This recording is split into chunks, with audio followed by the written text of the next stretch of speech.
Hi guys, good morning. It's Natalie.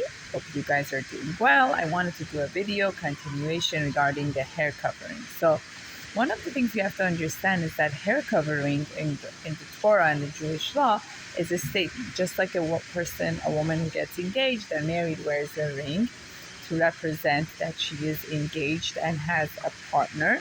When we cover our hair and put a hair covering on, it makes a statement that we are married and we have a spouse.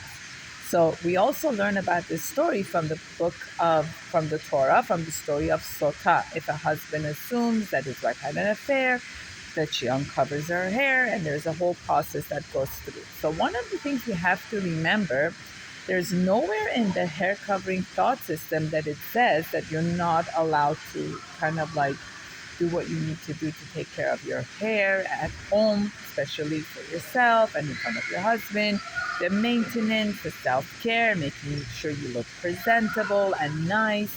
And what happens is, what I'm realizing is that in the Western world, there's like kind of like this misconception that people like kind of like invest a lot more about what their appearance looks like outside of the home, and there's not as much recognition and understanding given to what happens inside the home. So people spend so much money and this and that for their appearance for the outside, and then when they come home they get comfortable, right?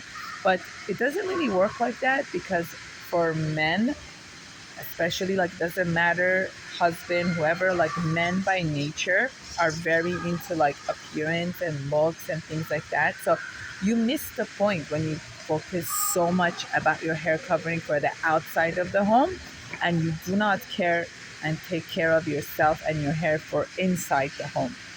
This is not what the mitzvah was meant to be.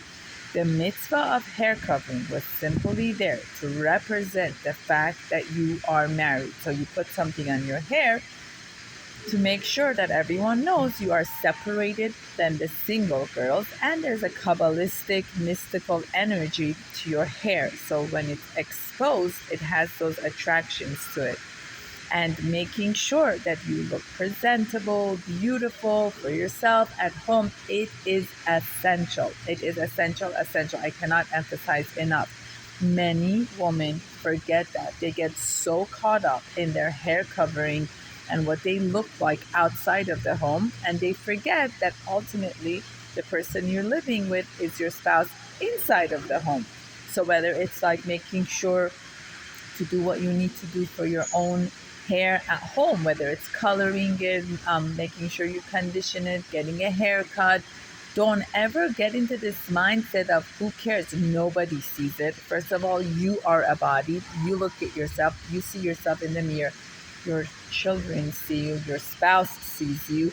These are essential points. We're forgetting the point of hair covering. We're living in a generation that a lot of these mitzvot are being misunderstood. This is not a mitzvah that's just about you looking presentable for the outside, and who cares what you look like on the inside. This is why so many children over time go off the derech, because there's always such presentation for the appearance outside, and there's not as much attention given to what's going on inside the home. This has to do with our midot, with our respect, with our derech eretz, when we act much nicer when we have guests, and we kind of like lash out and are mean to our kids when we don't have guests, when we do mitzvot a certain way when there's friends over, and we don't pay attention to it when there's no friends over. It's a problem because God is there all the time. So my point with this video is, do not misunderstand the mitzvah of hair covering. It was never meant to be that you go so glamorous for the outside and not care what you look like at the inside of your home.